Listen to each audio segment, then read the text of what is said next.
Cara bertobat dari dosa ghibah.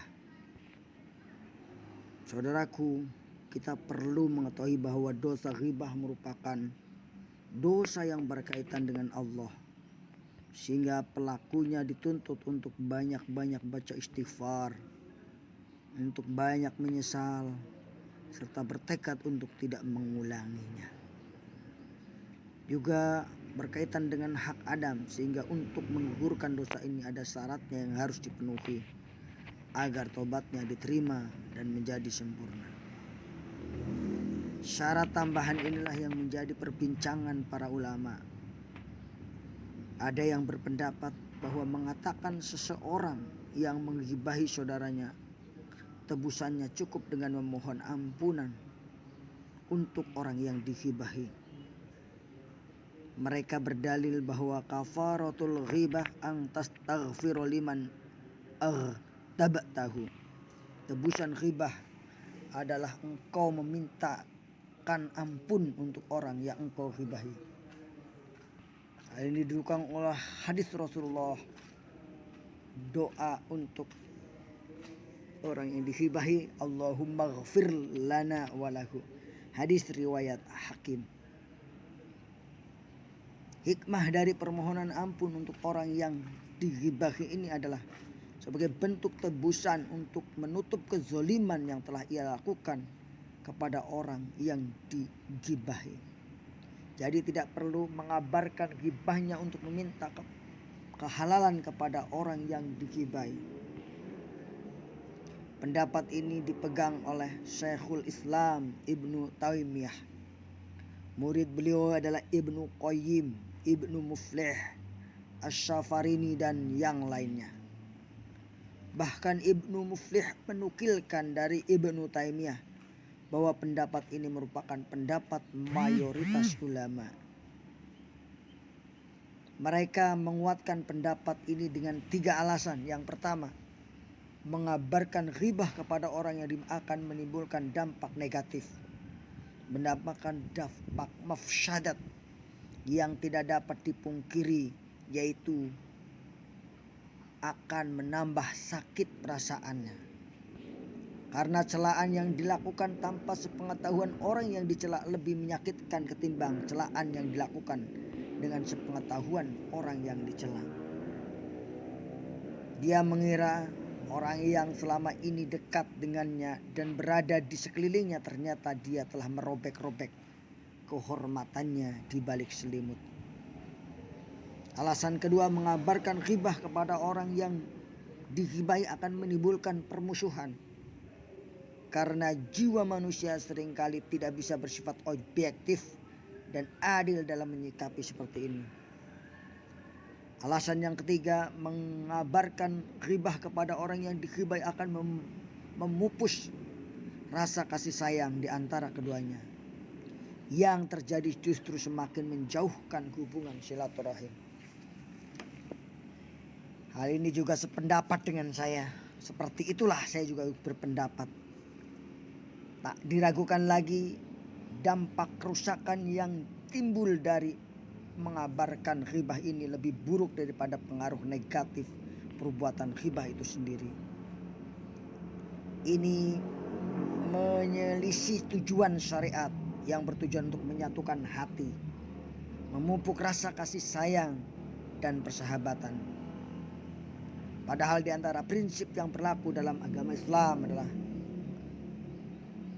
mencegah kerusakan atau keburukan secara merata atau memperkecil dampaknya, bukan menimbulkan kerusakan atau menyempurnakan kerusakan.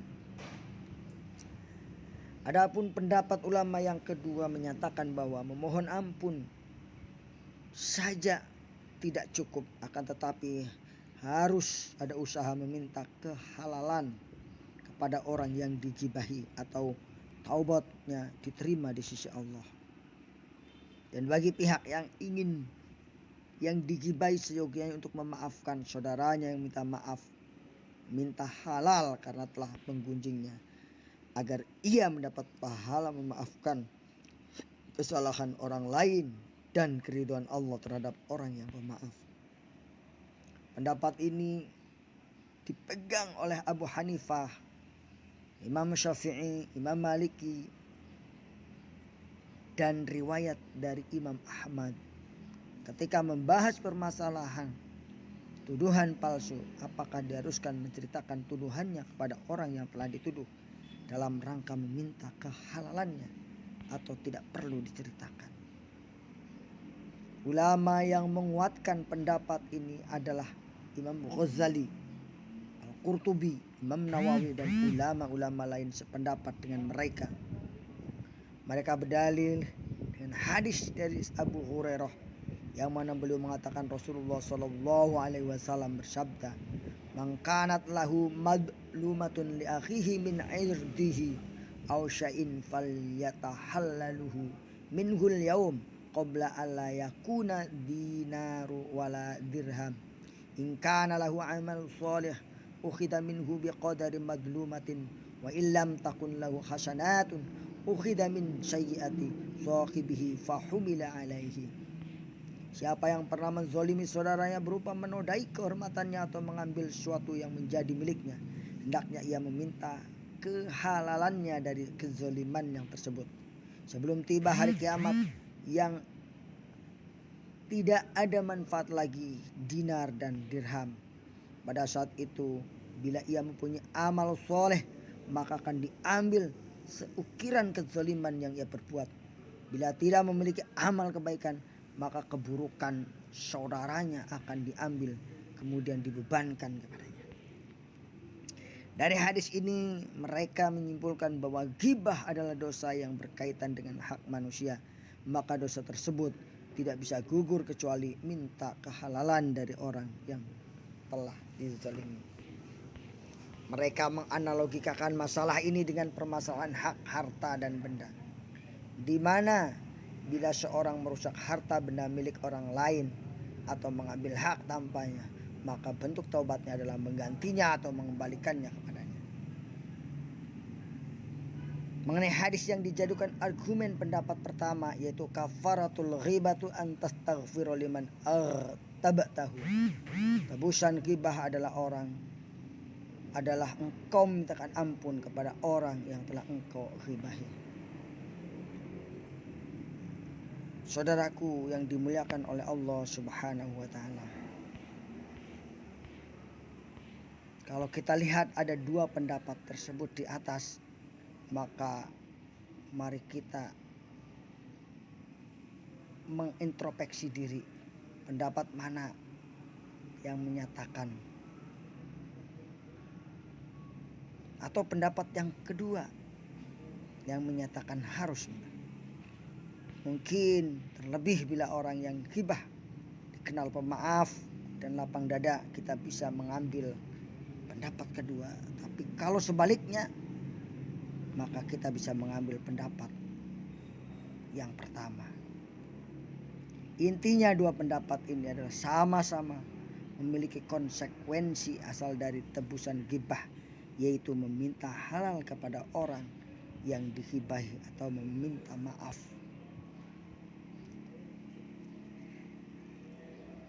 Adapun apabila orang yang dighibahi dikenal tidak pemaaf dan menurut prasangka kuat tidak akan memaafkan, bahkan menambah kebencian, maka kita bisa mengambil pendapat yang pertama, saudaraku. Allahumma sholli ala Sayyidina Muhammad wa ala ali Sayyidina Muhammad. Pendapat ini dinukil dari Madarij As-Saliqin halaman 291. Al-Fawaid Majmu'ah karya Syekh Abdullah Fauzan halaman 166. Saudaraku yang dimuliakan oleh Allah Subhanahu wa taala, marilah kita berusaha menghindarkan diri daripada ghibah agar hidup kita tenang dan damai, tentram, tidak penuh dengan kerusakan.